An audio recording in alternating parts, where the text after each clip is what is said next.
Redo You, the podcast that teaches you tools and strategies so you can build the confidence to rediscover and reinvent yourself. With me, Emma Hull, your favorite life coach. Each week, I'll introduce a concept that you can implement right away so you can live your most authentic life. Let's get started. Hello, beautiful soul. Welcome back. Thank you for joining me here on the Redo You podcast. It's such a delight to be able to share with you every week, and thank you for your support. I really do appreciate it. Can I ask you a favor? Please take a moment to subscribe, rate, review, share the podcast. Help me get my message out to even more people. Thank you. This week, I would like to talk about relationships. And I was reflecting during actually a conversation last night that relationships, the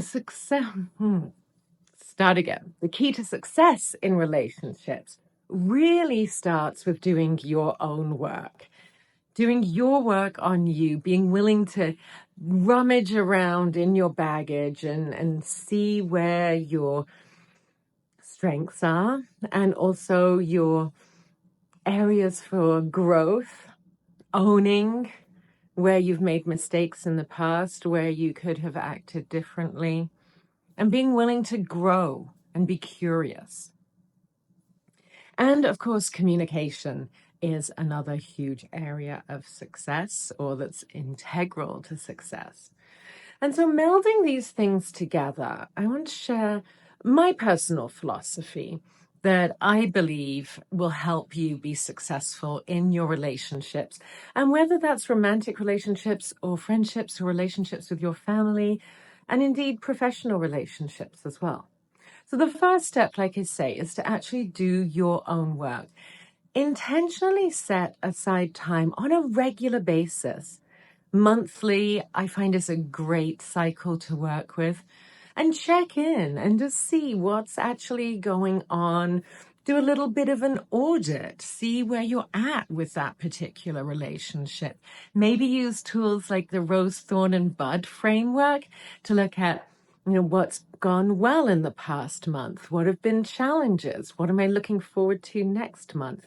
Pretty intentionally thinking about your part in that relationship, where things are at, how you're feeling, doing a really solid check-in with yourself, and being willing to own the work that you believe that you need to do to help continue to augment that relationship. Because relationships, if you truly value a relationship, is it not worth putting some effort into, right? They don't just happen. You get to put effort into relationships, to tend to that garden, to go in and weed them, to water them, to shine sunlight on them and watch them grow. So you've done your work. Now it's to have a check-in with the other person in the relationship as well. And so really asking them, how are things going with you?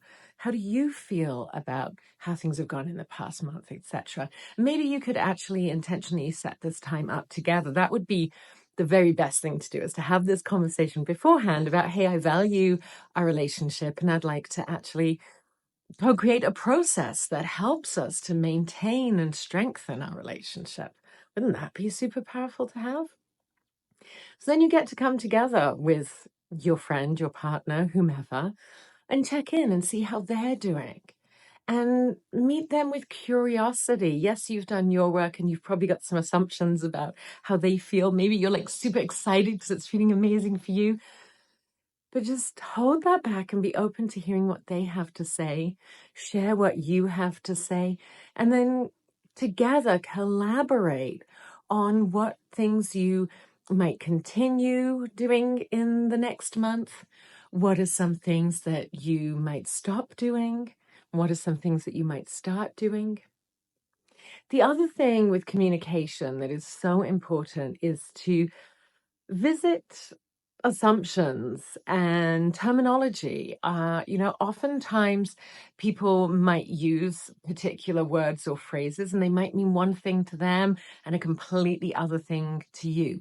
So make sure that there's not ambiguity. Again, with curiosity, asking, well, what do you mean by that? If they say, I'd like to have more connection, what does that mean? If you want more quality time, what does that mean?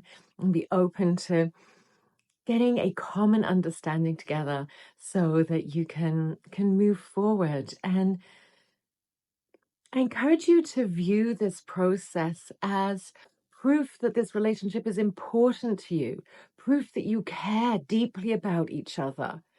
Don't let yourself think that it shouldn't be work, because things that are worthwhile are worth some effort.